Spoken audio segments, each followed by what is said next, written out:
The number one song on my fantasy playlist, July 15th, 2007. Peter, Bjorn, and John, Young Folks.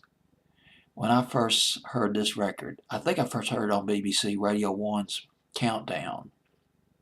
And I saw the video. The VH1 actually played the video to this record. Now that was amazing right there. Young Folks. I think a lot of people were thrown off by this record. They didn't know what to make of it. I heard it on a satellite radio station the other day. So it's surviving. It's still kicking around, but was not a huge hit here in the States. It did better in England. Actually, I remember it charted twice in England, barely made top 40 the first time around, and then it climbed to number 13 in Britain. At least it did well in other countries. Went to number 16 on the adult alternative charts on Billboard, as ranked by Billboard, but did not cross over on Billboard's Hot 100. The pop stations did not play it over here, unfortunately, but I was not surprised. There's a lot of things they won't play. What struck me about this song was its originality and its freshness. That's why I put it at number one. It sort of revived an old art form. You don't hear too much in pop music, at least not over the last 15, 20, 25 years, whistling. There were songs in the past that featured whistling. There was The Happy Whistler by Don Robertson back in 1956. And Royal Teens, Short Shorts, they were whistling at the beginning of the record. And that was in 56, 58. You get into the 60s, England Swings by Roger Miller, in the fall of 65, where he starts whistling and comes up with all these brilliant lines about England. And Gary Lewis and the Playboys, distinctive whistling on Save Your Heart for Me back in the summer of 1965. So whistling was used in the past. Oh, the ultimate whistling record, 1967. I was the Kaiser Bills, or I was Kaiser Bill's Batman, by Whistling Jack Smith.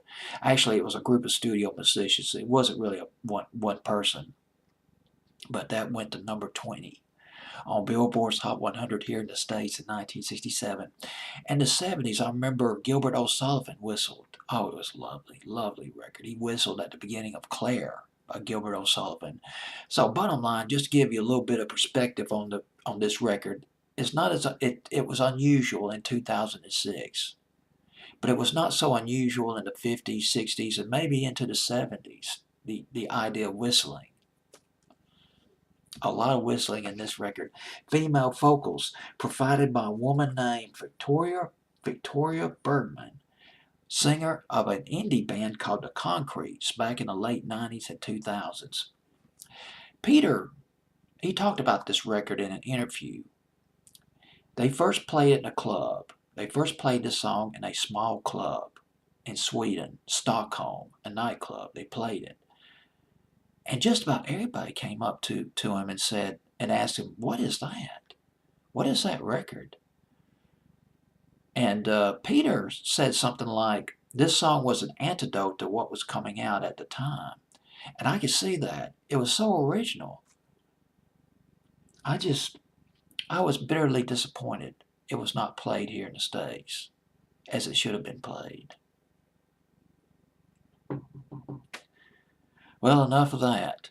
Number one on my fantasy playlist, July 15th, 2007, Young Folks by Peter, Bjorn, and John.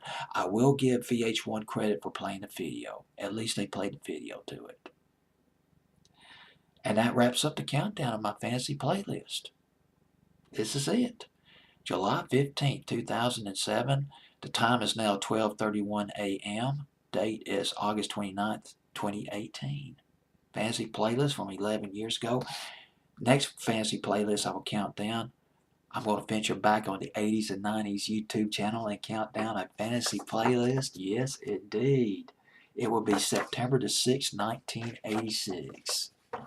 And got the Eurythmics, Miami Sound Machine, Run DMC and Aerosmith, Michael McDonald, Billy Ocean, Stacey Q, and of course some Lost 45s. Got to throw in those Lost 45s. And I'll start counting down this fantasy playlist Hopefully tomorrow night, but it might be not. It might be night after tomorrow. Well, anyway, that's it.